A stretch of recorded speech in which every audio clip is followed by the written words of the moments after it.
Kasalukuyang pinag-uusapan sa Kongreso ang paggawa ng isang memorial park para sa mga sibilyang masasawi sa magiging giyera ng China at Pilipinas. Kailangan mag-sign up online ang sibilyan. Pag namatay sa giyera, iuukit ang pangalan mo sa malaking lapida sa gitna ng sementeryo.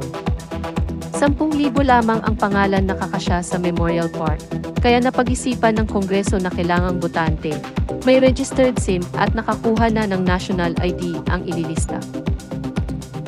Kung di ka sigurado kung namayapa ka na, pumunta lang sa Interactive. Are you alive case sa baba ng video. Kakapasok lang na balita. Nagtala ng bagong world record ang isang nahuling drug addict sa Luzon. Siya ngayon ang pinakamadaming drogang nakapasok sa kanyang puwet. Tinaguri ang tutoy puwet at eksperto sa pagsukbit ng sachet ng